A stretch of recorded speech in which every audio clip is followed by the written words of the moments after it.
దేశవ్యాప్తంగా సార్వత్రిక ఎన్నికలు జరిగినప్పటికీ కూడా ఏ రాష్ట్రానికి ఆ రాష్ట్రం విభిన్నంగా ఉన్నప్పటికీ కూడా ఏపీ రాష్ట్రం వైపే అందరి చూపు ఉంది. ఏపీలో ఎవరు అధికారాన్ని చేపడతారు అన్న విషయానికి సంబంధించి దాదాపు 22 రోజుల పాటు ఒక ఉత్కంఠ వాతావరణాన్ని అయితే చూసాము. ఈవీఎంలో దాగిన నిక్షిప్తమైనటువంటి నిజమైతే ఇప్పుడు మన కళ్ళ ముందు ఎన్టీవీ స్క్రీన్ మీద కనబడుతోంది. భారీ మెజార్టీ దిశగా టీడీపీ కూటమి అభ్యర్థులు దూసుకుపోతున్న సందర్భం కనబడుతోంది.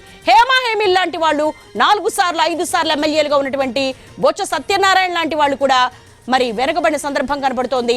ఇక వెనిగండ్ల రాము, గుడివాడ కొడాలి నాని అడ్డా అంటారు. అక్కడ ఆయన చాలా వరకు అభివృద్ధి పనులు చేశారు. అయినప్పటికీ కూడా కొంత వ్యతిరేకత కావచ్చు, రోడ్లు కావచ్చు, చాలా వరకు సంక్షేమం దిశగా వెళ్ళింది.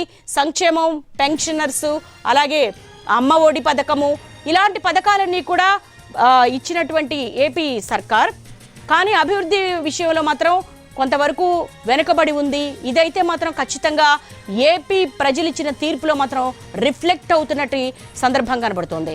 ఏపీలో మరి ఈ ఆధిపత్యాన్ని కనబరుస్తున్నటువంటి కూటమి మరి రాబోయేటువంటి రౌండ్స్లో ఎటువంటి రిజల్ట్ వస్తుందని కూడా చూడాలి. ఇప్పటికైతే మాత్రం ఒక క్లారిటీ వచ్చేసింది. ఏపీలో ఎవరు అధికారంలోకి రాబోతున్నారన్నది ఒక స్పష్టత అయితే వచ్చేసింది. ఏపీలో 127 స్థానాల్లో కూటమి స్పష్టమైన ఆధిక్యంతో ముందుకు పోతోంది. ఎన్డీఏ కూటమి మ్యాజిక్ ఫిగర్ దాటేసింది. 107 సీట్లలో స్పష్టమైన తెలుగుదేశం ఆధిక్యం కనబడుతోంది. భారీ మెజార్టీ దిశగా టీడీపీ కూటమి అభ్యర్థులైతే దూసుకుపోతున్న సందర్భం కనబడుతోంది.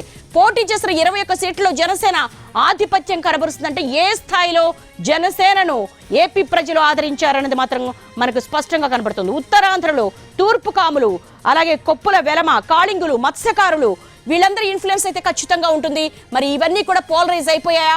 కాపు ఓట్లన్నీ కూడా, బీసీల ఓట్లన్నీ కూడా పోలరైజ్ అయిపోయాయా? భారీగా ర్యాలీ అయ్యారా జనసేన వైపు, అలాగే కూటమి వైపు భారీగా ర్యాలీ అయ్యారా అన్న విషయం కూడా మనకు ఈ స్పష్టమైన ఆధిక్యంలో మనకు కనపడుతూ ఉంది. ఒక లీడ్ అయితే మనం చూస్తూ ఉన్నాము.